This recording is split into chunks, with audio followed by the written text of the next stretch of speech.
There are songs that entertain, and there are songs that travel through time carrying stories far heavier than their melodies. Rivers of Babylon is one of those rare songs whose beauty often distracts listeners from its pain. For decades, it has been played in homes, churches, parties, and on radio stations around the world.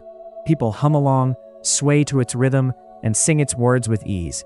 Yet very few stop to ask what the song is really saying, where it came from, or how a cry of exile transformed into a global hit that many dance to without understanding. The words of Rivers of Babylon are drawn from Psalm 137, one of the most emotionally charged passages in the Bible. It is a psalm written from the perspective of a people torn from their homeland, forced into exile in Babylon after the destruction of Jerusalem. Sitting by foreign rivers, surrounded by captors who mocked them, they were asked to sing songs of joy. But joy was impossible. Within this context, Psalm 137 took on renewed meaning. The story of exile resonated deeply with descendants of enslaved Africans who had been forcibly removed from their homeland. The pain described in the psalm was not ancient, it was inherited, it was ongoing.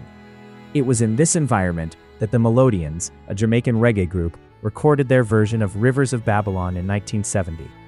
Their interpretation was slow, meditative, and reverent. The rhythm followed reggae's natural heartbeat, steady and reflective. The vocals were restrained, almost prayerful. This was not a song designed to dominate charts. It was a spiritual statement. The Melodians' version circulated within reggae and Rastafarian communities. It was respected, understood, and valued for its message. But reggae, at that time, still existed largely on the margins of global pop culture. Its political and spiritual roots made it powerful, but not easily marketable to mainstream audiences unfamiliar with its context.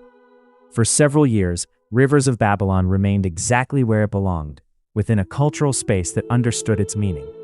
Then, unexpectedly, the song crossed borders. In the mid to late 1970s, a disco group based in Europe encountered the song. Boney M, created by German producer Frank Farian, was known for transforming diverse musical ideas into polished, globally appealing hits. Their sound was theatrical, rhythmic, and accessible. They were not rooted in reggae culture, nor Rastafarian spirituality, but they recognized something in Rivers of Babylon that transcended genre. They recognized a melody that lingered, and words that felt timeless, even if misunderstood. When Boney M recorded Rivers of Babylon, they retained much of the original lyrical structure, still referencing the rivers, the exile, and the longing. But they altered the emotional delivery. The reggae depth was softened. Disco elements were introduced. Harmonies became smoother. The song was transformed from a lament into something that felt soothing, almost uplifting. In 1978, Boney M released their version. What happened next reshaped the song's destiny. Rivers of Babylon became a massive international hit. It topped charts in multiple countries, including the United Kingdom, where it reached #1 and stayed there for weeks. It sold millions of copies and became one of the best-selling singles of the year. Radio stations played it relentlessly. Discotheques embraced it. Audiences sang along without hesitation. Yet most listeners had no idea what they were singing. A song about captivity became a song of comfort. A lament of exile became a background soundtrack for leisure. The words remained, but the context dissolved. For many, Rivers of Babylon sounded peaceful, spiritual, even joyful. Its sorrow was masked by its beauty.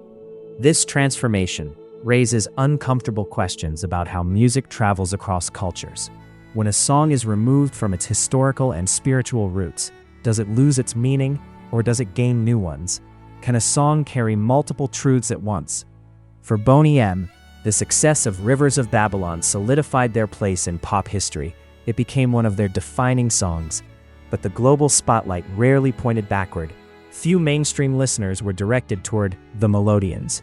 Even fewer were told about Rastafarian interpretations or the song's Jamaican origins. This was not a case of malicious erasure, but it was a familiar pattern in music history. Songs born from marginalized experiences often achieve global fame through reinterpretation by more commercially powerful platforms.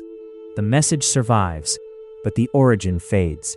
Meanwhile, the Melodians continued their musical journey without the same international recognition. Their version of Rivers of Babylon remained respected within reggae circles, but the world largely remembered the disco adaptation. The song had escaped its creators. As the years passed, disco faded. Many songs from that era disappeared with changing tastes, but Rivers of Babylon refused to vanish. Unlike typical chart hits, it possessed a foundation too strong to erode. Because it was rooted in scripture, history, and collective human pain, it could survive stylistic shifts. The song began to reappear in unexpected places. Churches embraced it as a hymn. Political movements referenced it during moments of unrest.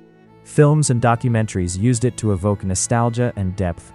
Each generation encountered it differently, often unaware of its layered past. For some listeners, learning the song's true origin changed how they heard it forever. The calm melody suddenly felt heavy. The gentle chorus revealed hidden grief. The words, "How shall we sing the Lord's song in a strange land?" stopped sounding poetic and started sounding desperate. This duality is what makes Rivers of Babylon extraordinary. It exists in two emotional states at once. It comforts and confronts. It soothes and unsettles. It reminds us that music can carry history quietly, even when listeners are not ready to hear it. Today, decades after its global peak, Rivers of Babylon still plays. It still circulates through playlists, radio programs, and memory. Some people hear it as a childhood song. Others hear it as a spiritual chant. A few hear it as a historical testimony. The song outlived trends because it was never about trends. It was about displacement, identity, and longing, themes that never expire.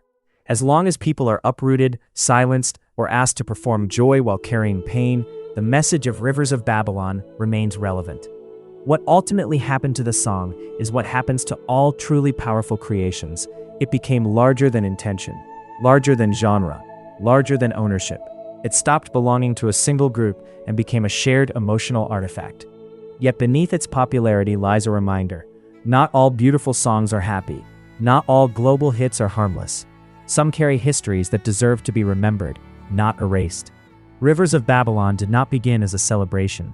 It began as a cry by a riverbank, far from home. That cry traveled across centuries, crossed oceans, changed languages and rhythms, and still found its way into human hearts. And that is why the song never truly ended. It only changed where it was heard. If you find this video informative and helpful, please hit in the subscribe button and turn on the notification bell.